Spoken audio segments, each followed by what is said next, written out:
Okay. So, how do you get into like the tattoo industry? So typically people do apprenticeships, which are really hard to get because you basically have to like beg tattoo artists to like to teach you basically. So that means like going to the tattoo shop, getting maybe a lot of tattoos, having them be nice, having them like you. Um, and then it's not paid. You basically don't learn how to tattoo right away. You're basically just like taking out garbage. You're going and buying them lunch. You're just like doing a lot of unpaid work.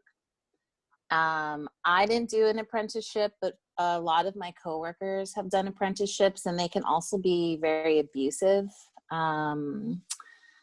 Like this one coworker of mine, she was learning from this one person, and he basically was just telling her how terrible she was as an artist. But it was basically because he was afraid of her becoming better than he was.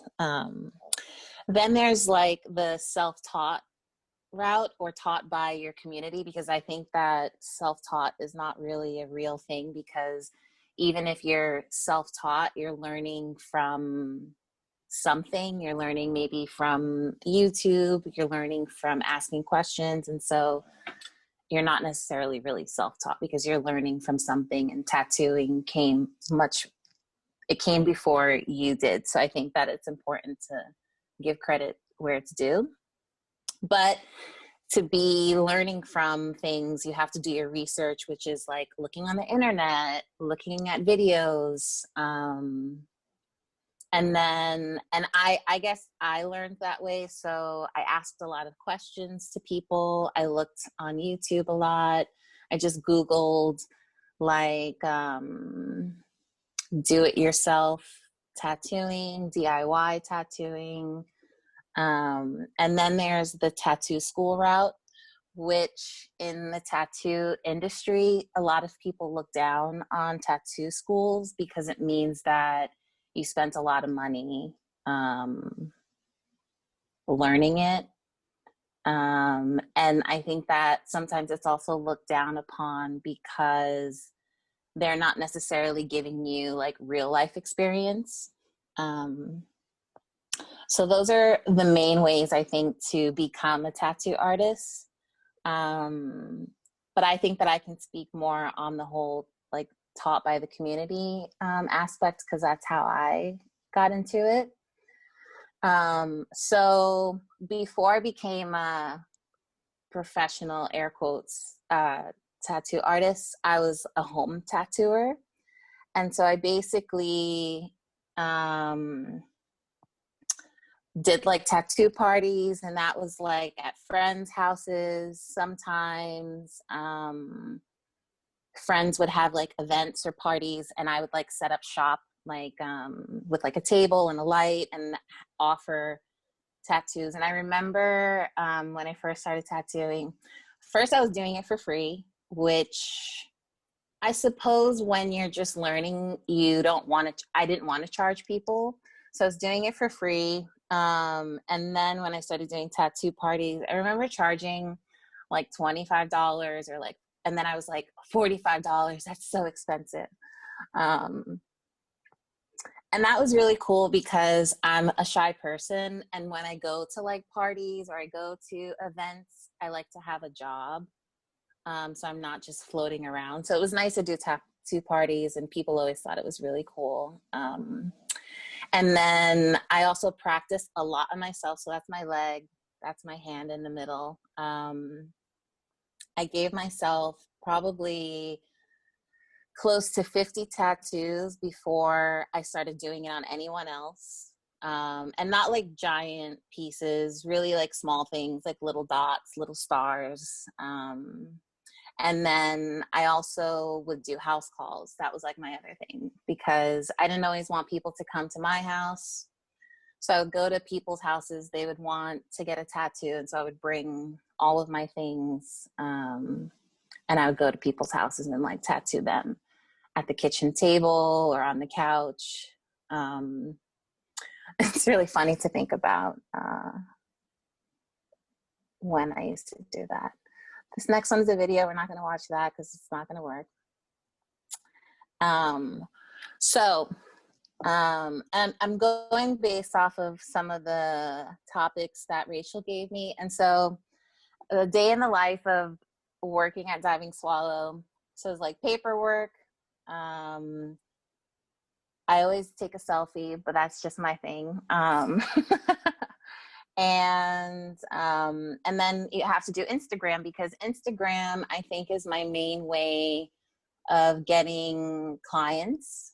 And it's also, I guess, just I think that Instagram is a way of having like an online portfolio. And it's also nice when clients share that they're getting a tattoo or that they've gotten a tattoo from me, because that just helps me to reach more people. But the real setup, I wanted to show some things. So I basically, when I get there in the morning, I always make sure that I try to eat something, because I typically work really long hours. And so then I set up my table. And if you can see here, because I think that this will follow, I'll talk about this later, but basically, whether you're doing home tattoos, you're doing tattoos on yourself, or you're doing tattoo parties, depending on how you end up getting into the whole situation, you always want to make sure that everything's clean, because you're dealing with blood. So as you can see in the first picture, most everything is covered, and everything's kind of covered with plastic. And that's really important because of bloodborne pathogens and diseases. Then after I set up, the client comes, and you always want to welcome them. You always want to make sure that they've had something to eat, because you don't want people to faint. And you want to make sure that they've eaten something, because you want to make sure they have enough energy to sit and get tattooed for, anywhere from 1 hour to 5 hours. Then we go over drawings, because you want to make sure that the final drawing that you do, that they really like. And then you pour the ink, and then you begin. Does anybody have any questions so far? Okay, so let's talk about money. So I put a couple of Venmo screenshots just to get you excited. And then I also put this little screenshot. I put this little screenshot because I think it's really funny, and it's kind of like a joke that us tattoo artists have, because people want really elaborate drawings. And then when you tell them how much it is, then they want to like haggle you. So I think that that's a really funny image. But basically, let's see, what did I write there? So you basically have to think about rent when you're a tattoo artist. A lot of tattoo shops, most of them take a percentage. And from my experience, it's usually 30 to 50% of what you earn, which is garbage. And I appreciate Diving Swallow, where I work, because it's just a flat rate. So you know how much you're going to pay for rent, and that way you know how much you can make during the day. Because I think that sometimes with the percentage, if you make $1,000 in the day, you have to give 500 of that to the shop. And I think that that's a lot of money. I've also worked at different shops as a guest who have had a percentage, and it never hurts to ask if they can do a flat rate, because the worst thing they can say is no. But if they say yes, then at least you know that you can kind of figure out how much you want to make for that day. Because I think that when I've worked the percentage route, I'm always confused at the end of the night how much money I actually made. Then you have to think about taxes, because also not a lot of tattoo artists claim all of their money on taxes because they don't want to pay a lot of taxes. But the downfall of that, which I experience sometimes, and my boss also experienced this, and is why they decided to claim all their money, is when, my boss was trying to buy a house, they didn't want, like, no one would want to give my boss a loan because on paper, you're not making any money. But if you claim the money that you're actually making, then you sort of look better. I don't know if that makes sense. Because maybe y'all are not doing taxes yet. And so it's like, all shops are not created equal. And what I mean by that is, I think that the shop that I work at, they've been around for 15 years. And my bosses are just really, really great people. And I think that they've been doing it for so long that they kind of just keep in mind all the struggles that they went through when they were first getting into the industry. And so at Diving Swallow, the only thing I have to bring with me to work are my own needles. And because I don't use a machine, I don't have to bring that. But if I were a machine tattoo artist, then I would just have to bring my machine and my needles. They provide, is Diving Swallow only hand-drawn tattoos? So most tattoo artists hand draw their tattoos. So you're just like either drawing it on paper or you're drawing it on your iPad. And after you make the drawing, you print it out on a printer. And then there's this machine that you cut out the image off of the copy that you make, and you put it into, there's like, whenever you fill out paperwork sometimes, like at the DMV or like, I don't know, some kind of paperwork where like there's like that blue copy underneath and it kind of makes a carbon copy underneath. So it's this machine where we put the copy between this piece of paper that's kind of a blue color, and we send it through a heat machine, and the heat machine picks up the black ink from the copy machine and basically makes like a stencil. So I have a picture coming up where I show a stencil, but basically there's this cream that we use where you put it on the skin and then you put the stencil paper on the area where you've put the cream, and it transfers the image that you've drawn onto the skin. So that way, whatever you've drawn, there's an exact copy of it on the skin, and it doesn't rub off really easily. And that way, when you're tattooing, you have like a guide of what you're doing. Yeah, Rachel's saying that it's like the transfer paper that y'all have used before. So I hope that answered your question, Rosemary. Okay. So Diving Swallow even provides the transfer paper. They have the machine, they have a copier. They're not charging you for how much paper you use. There's pens, there's ink, there's paper towels, there's alcohol, there's even these, like when you go to the doctor and the doctor puts that like paper down on the tables, and that when you get up, they like tear it off for the next person. Diving Swallow provides all of those things. But some shops that you work at, you have to bring all of your own stuff.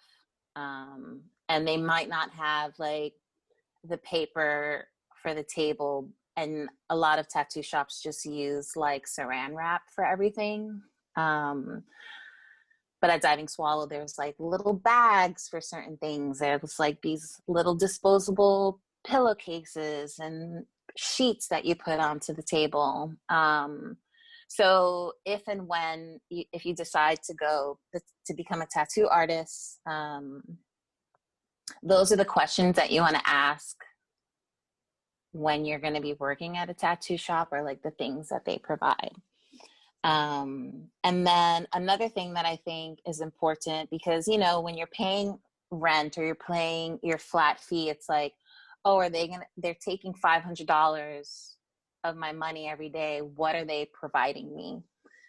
And then the last thing that I wrote on there is self-care and self-worth.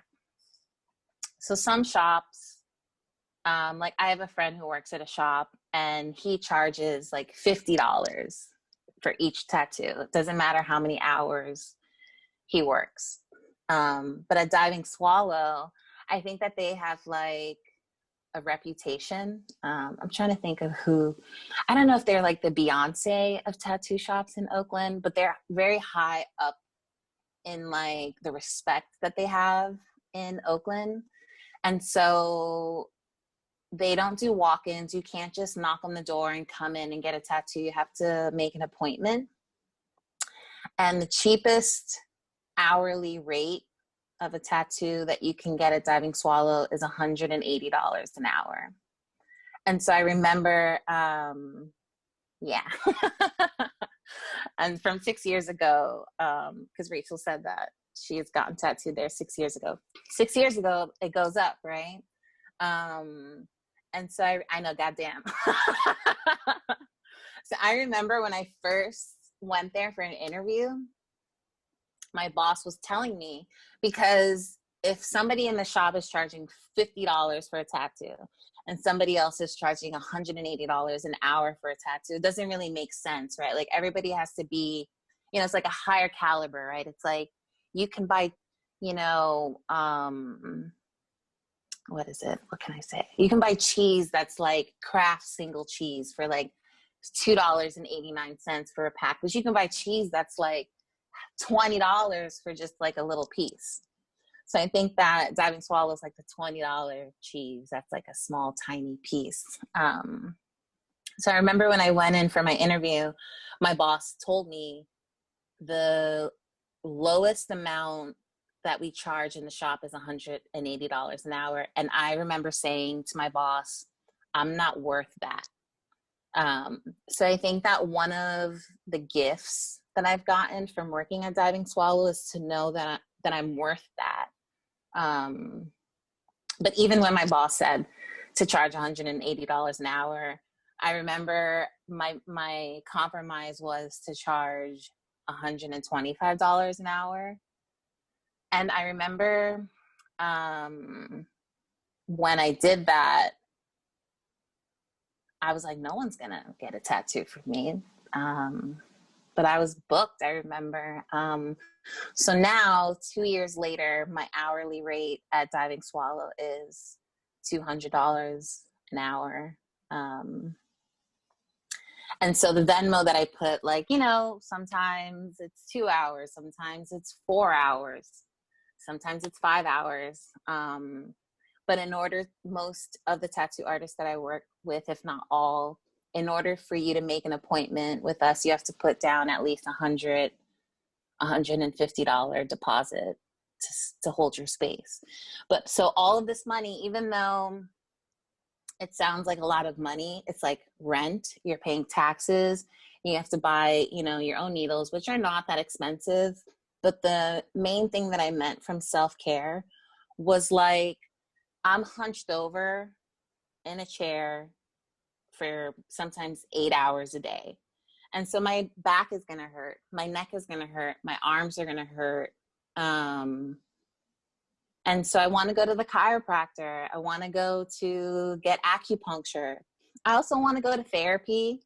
I want to talk about my problems so that I can even show up to work, because I think that a lot of my life I've struggled with going to work every day because of anxiety and depression. And so making money, it's like not just making money and being like a baller, but it's like using that money to pay not only the shop rent, but paying your house rent, buying food for my dog, like taking my dog to the hospital, you know, having food in my refrigerator so that I can feel safe and I can feel comfortable. And so that when I'm going to work, like I remember also when I first started working at Diving Swallow, I was also doing gardening, like a gardening job. So I would do the gardening job Monday through Thursday, and then I would work on the weekends at Diving Swallow. And I remember one time I threw my back out. I couldn't work. One time I couldn't even feel my arms because I had like a pinched, I did something while gardening and my arms went numb. So it's like, how can you take care of yourself so that you can keep showing up to work? And I think the world that we live in doesn't teach this to us, right? Like how do you take care of yourself so that you can keep doing what you're doing? But I think that the world that we live in wants us to work until we're broken. um, so more money talk. Sometimes, like right now during COVID, I haven't worked since March. That's almost a year of not working. And luckily, I had some money saved up, and luckily I get some unemployment. But unemployment, I don't get a lot of money because I don't claim that money on my taxes. So I get like $150 a week from unemployment compared to what I was making when I was actually tattooing. It's like nothing. It doesn't even pay my rent.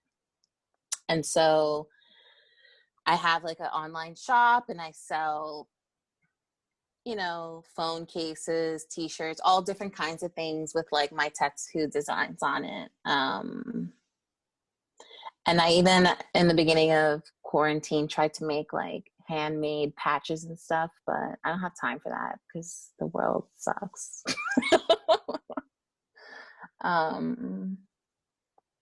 So I think that with tattooing, money is really great because obviously I'm going to be 40 this year. And I've never in my whole life have been able to pay my own bills. Like I've always had to ask for help. And I think working at Diving Swallow has been the first time in my life that I've been able to actually take care of myself. So that's obviously a really, really great feeling to not worry about certain things. But I think that one of the main things that I've gotten from working at Diving Swallow is like having a community of people. Like at Diving Swallow before COVID, we would like go out to dinner. We would we would just like have fun. And that was really nice. And I also put a picture of my coworkers tattooing me because we would also like trade tattoos, which was really nice. And I really miss that. And not only just community from my own shop, but like I've met so many people on Instagram who do tattoos, who like live in different states, who live in different countries. And it's really nice how everyone just like supports each other. Because if you have money, but you don't feel like you belong anywhere, then what's the point, right? Or at least that's just how I feel about things. Another community that I'm a part of is this group called the Black Women's Freedom Circle that my friend invited me to. And so we used to gather like once a month and just talk about what it's like to be Black and how to support each other, what kind of self-care can we do. And so when we would meet, I would sometimes offer free tattoos because I think from my tattoo name, Ink the Pain Away, I think that it just feels like it's like medicine sometimes. So all these pictures are this one day that I did tattoos and I gave everyone Black hearts. So I wanted to show that. This next slide are just some pictures of some of my work, some of my favorite tattoos. Some Harry Potter stars. I feel like glitter, Tyler the Creator lyrics. um, um, the bird is from my Friday the 13th flash, so it's like a bird flying upside down. And so, yeah, I talked about having friends. So these are some of the people that I've met through tattooing. Some are from Canada, some are from Seattle, Portland. And it's just really sweet. It's just really nice. And I think, yeah, it's just nice to have friends. Here's some more tattoos that I've done that are some of my favorites.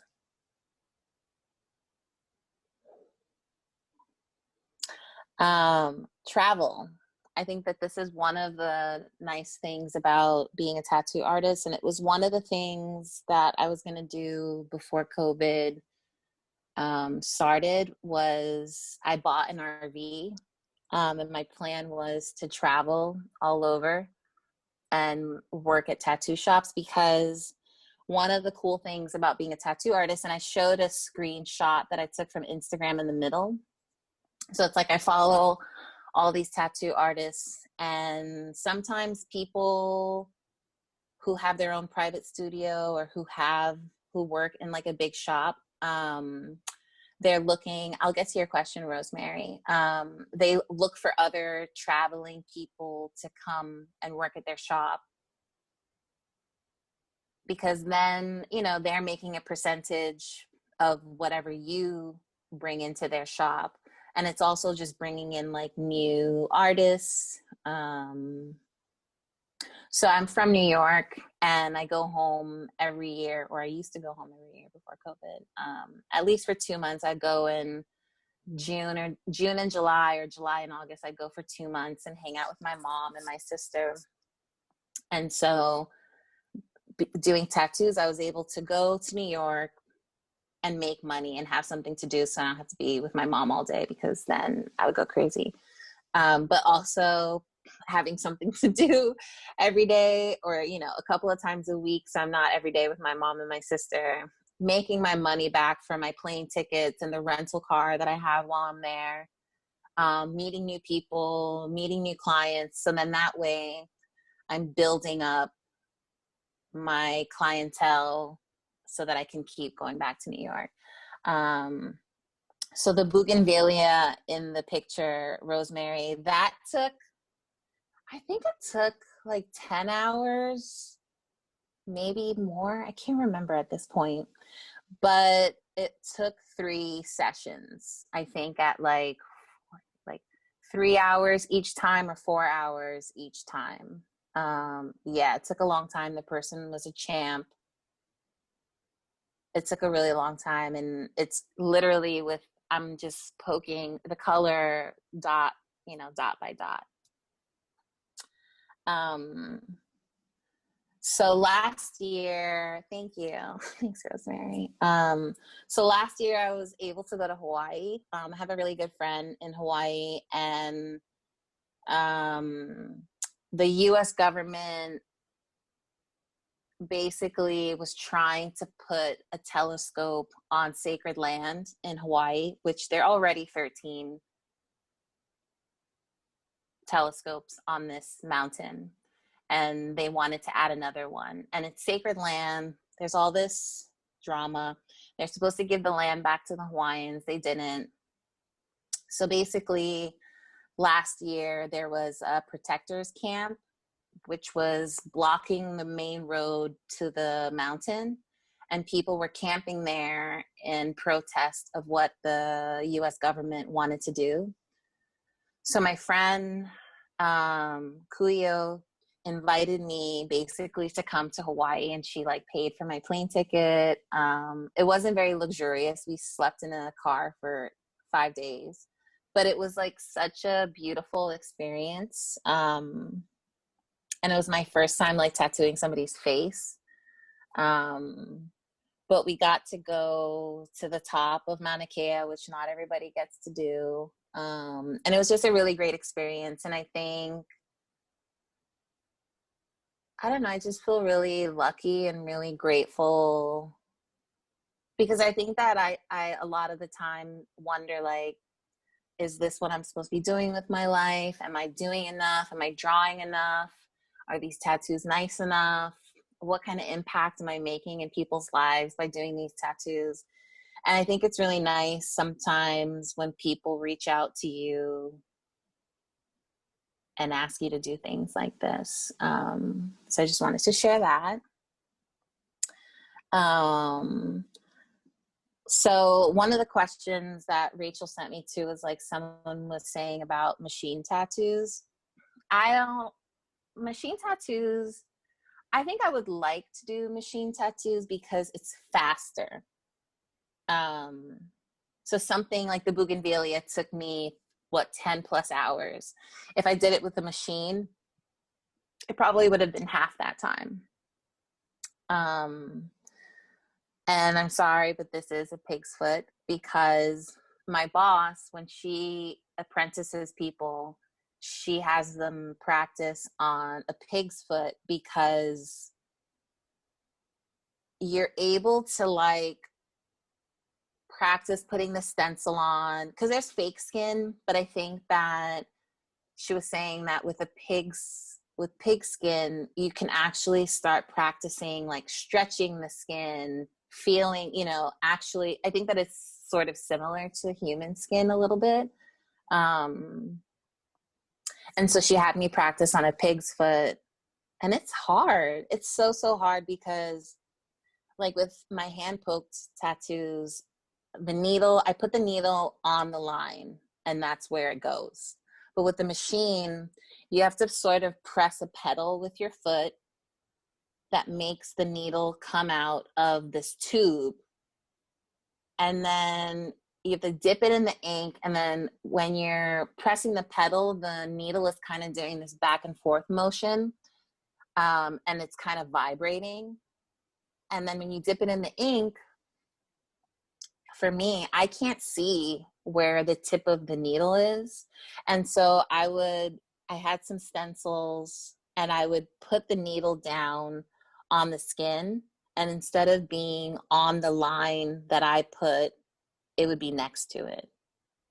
And I don't know if you can look really closely, but like there's like a triangle and a square, and you can see like the purple mark of the stencil, and then my line is like next to it. And then if you look at the first picture where it's sort of like this flower shape, you can see there's like lots of spots of like open skin, like it's not fully black, or like the triangle on the top right hand corner, how it's not filled in all the way, because it's like that's like a whole nother thing, is like shading. So I don't do machine because to me personally, it's hard and complicated. And a really good tattoo machine is like $500. And to be a tattoo artist, you have to have more than one machine. And for me, a box of needles is $40. So there's that. So I was going to also give some, because one of the questions also was like, can I recommend an ink? Can I recommend a stick and poke kit?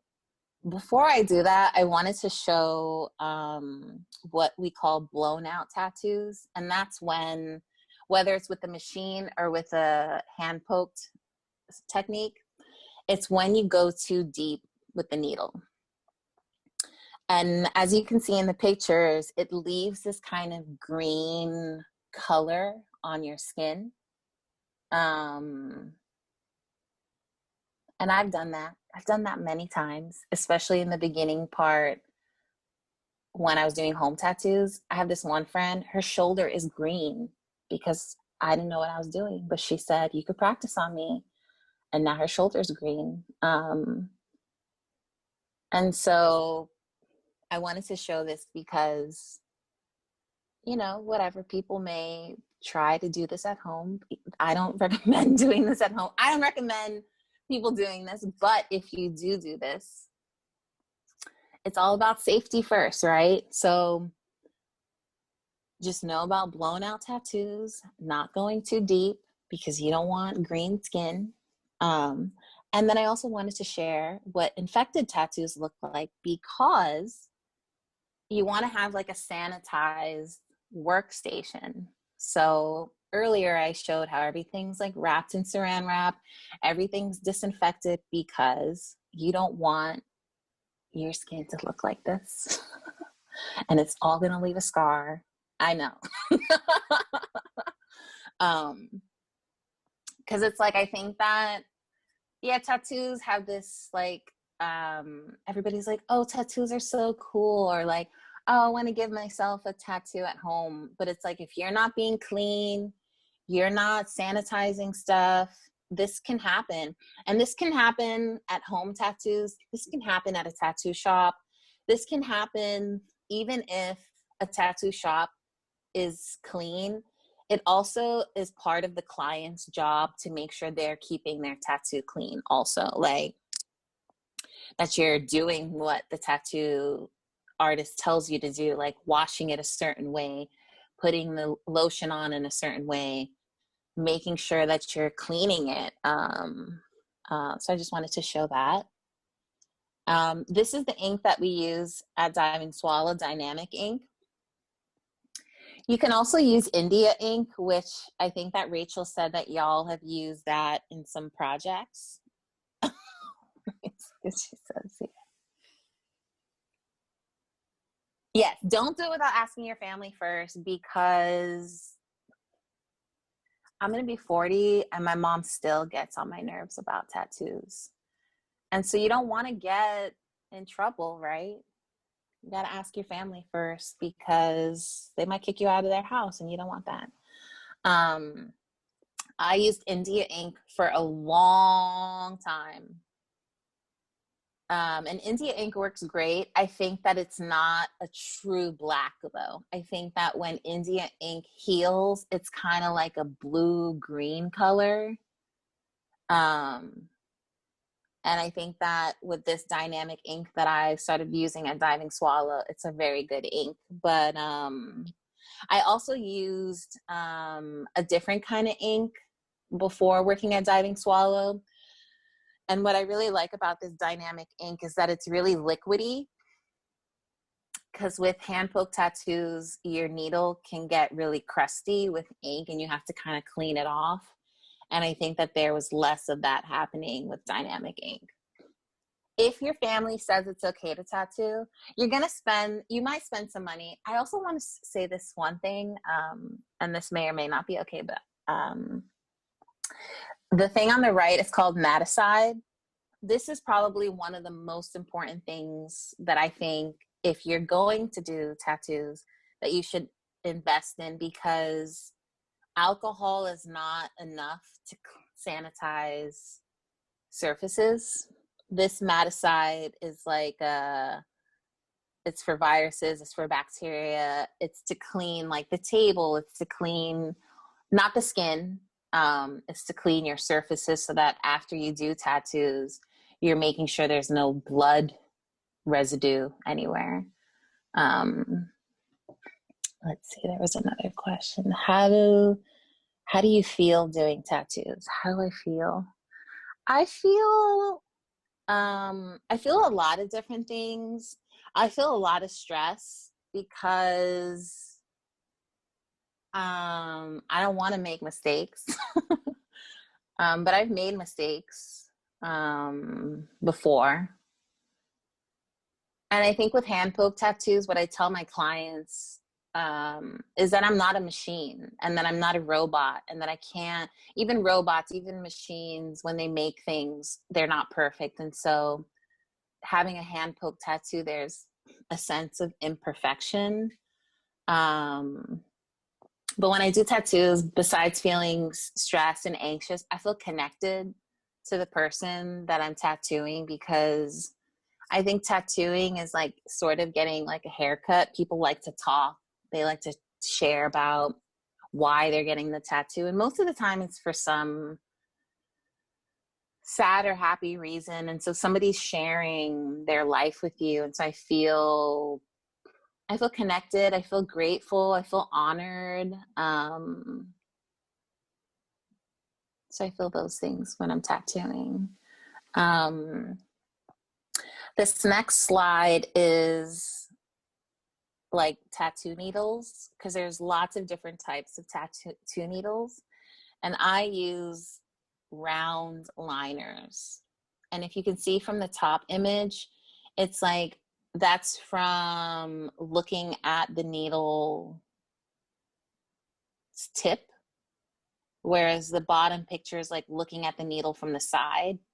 So it looks like one needle, but it's actually like liners can be like 1, 3, 5, 7, 9, 11, 13. And the number is how many smaller needles make up the needle. I don't know if that makes sense. But if your family says it's okay to tattoo, you want to get round liners. And this company is called stickandpoketattoo-kit.com, and they sell a kit, and it comes with everything. It comes with the ink, it comes with the stencil paper, it comes with needles, it comes with, I don't know if it comes with the things you have to put down to keep your space sanitized. For informational purposes only, yes. But yes, somebody wanted to know about that in the questions. So that's that. I think that's my last slide. Someone said, is it hard to draw on skin? So we talked about how there's that transfer paper that you can use. So some tattoo artists will freehand, and there's these stencil markers, so you can draw on the skin with a marker. I don't know. I don't do that because that makes me feel really stressed out. So I like to pre-draw everything and use the transfer paper.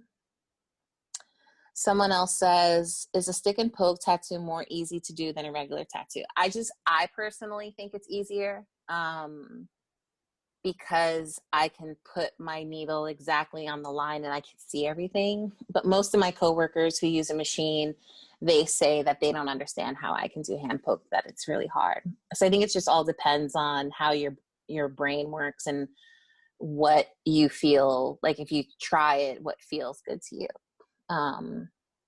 Does a tattoo that's not black fade faster? So with color tattoos, most color, like if it's blue, yellow, orange, the base of the ink is white. So for example, if a tattoo is white, and this is why you're supposed to wear sunblock on your tattoos, is because I'm going to give the example of white ink, but because people love white ink tattoos. But if you get a white ink tattoo and you sit in the sun and you don't put sunblock, the white turns yellow. So when you get a tattoo, if you got, a rainbow, if you're sitting in the sun and you don't wear sunblock, the yellow is going to turn kind of an orangey color because you're adding more yellow to the yellow because the sun is changing the color. The green, if you're adding yellow to green, it's not going to be the true colors that you got when you walked out of the tattoo shop, because the sun damages color tattoos, but it also damages black tattoos also. So if and when you get tattoos, you should always wear sunblock. What has been your favorite piece that you've made?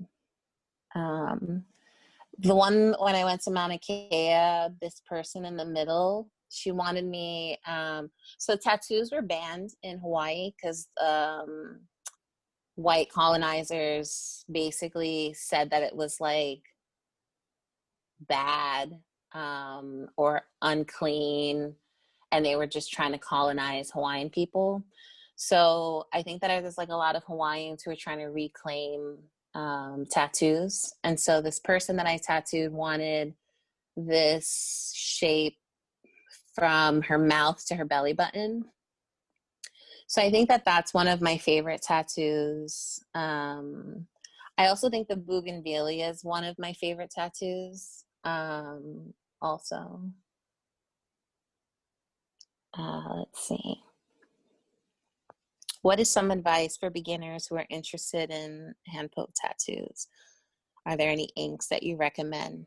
So dynamic ink or India ink. I think India ink. India ink is fine. I feel like it's like maybe $10 at the art store. Dynamic ink too. I think if you buy a small bottle from Amazon, I think it's like under $20. But I'm not recommending these things. What did Rachel say? For informational purposes only. And some advice that I would also give is start small. Do some dots. Just do some dots, because if you mess it up, then it's just a dot. Or if you didn't go deep enough, then you're like, oh, nothing is on my finger. Because I did some tattoos on my finger, and it was just dots. And after it healed, after a week, there was nothing there. And so it taught me that I didn't go deep enough. And so I think it's best to go as soft as possible, and then you can learn how deep to go so that you're not blowing out your tattoos. Do small, do dots. Just do dots. Also, don't do circles, because it's not going to be a perfect circle. It's going to look janky. Do I recommend any the kit that I recommended? Have I been nervous that I was going to mess up? All the time? Literally every time I work, I'm screaming inside of my head that it's terrible, but it comes out awesome. When did you realize that you love tattoos? How long have you been doing this? I've always liked tattoos, but they're expensive. And so when I was in my early 30s, my boyfriend at the time, who had a lot of tattoos, we were very poor. And he found out about hand poke tattoos. And so I started doing them on myself. And I was like, oh, I think I'm kind of good. So I think I was probably 34 when I started doing tattoos.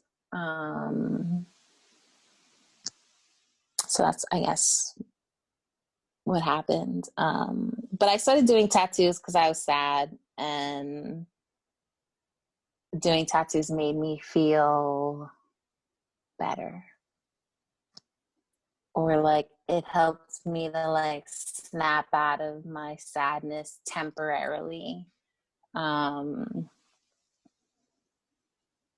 I think that tattoos for me, it's like a story of my life. So I like, when I think back on my life, there's like, oh, I got that tattoo and this was happening, or oh, I got that tattoo and this was happening in my life.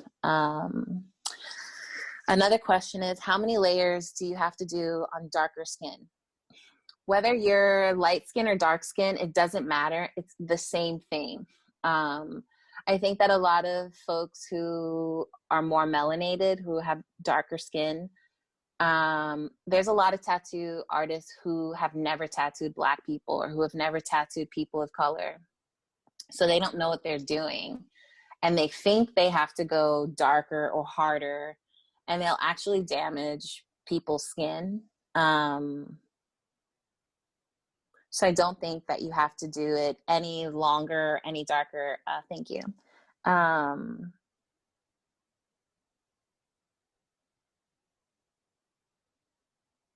think that's it. One other question that I wanted to answer. Can we get a serious illness after getting tattooed? Yes. If the person is not sanitizing the station, if somebody's reusing needles, you can get, hepatitis B, you can get a staph infection, you can get HIV. And also, once you do get a tattoo, your body is so exhausted and tired that sometimes it's easy for you to catch a cold. So that's why it's important for you to take care of yourself after and during a tattoo. And we have 5 minutes left. And if anybody has any questions, I feel like I talked so long. Thanks, Natasha. Yeah, if anybody has questions, go ahead and unmute or type it in the chat. and I'm just going to say it out loud too. The information about tattoo kits, needles, inks, we are not telling you to go buy tattoos, informational purposes only. If you want to do that or are interested in doing that, you did not learn about it in class from me or Natasha. So like make sure you're getting that information or getting that permission from your family before you do anything else. Just because you don't want them to be mad at you or us. Yes. Thank you. Okay, yeah, open it up for any other questions or comments or anything for Natasha. It's the fact that you went to Hawaii just to give someone a tattoo. That's fucking crazy. Thank you. Like, you still stay in the car, but like, damn, still. Yeah, it was a really, really nice, like really magical experience, actually. That's crazy.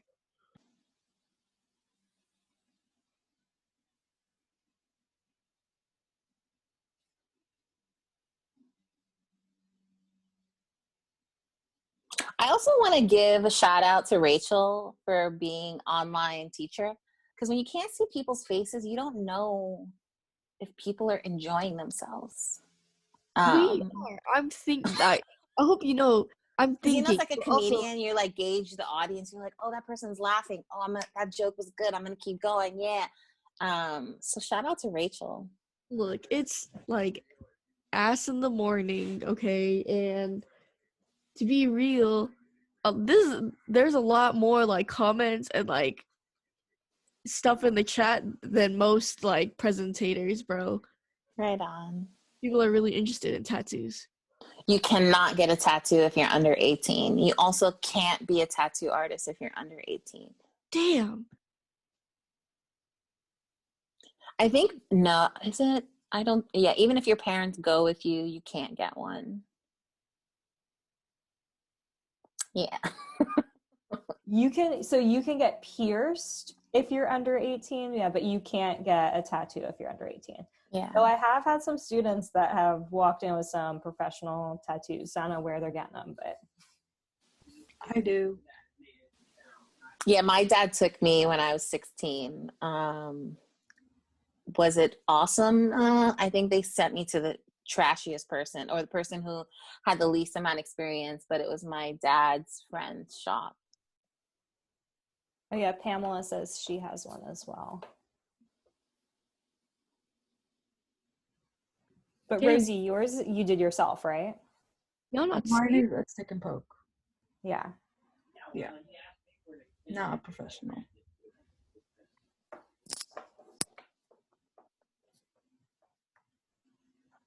Wow.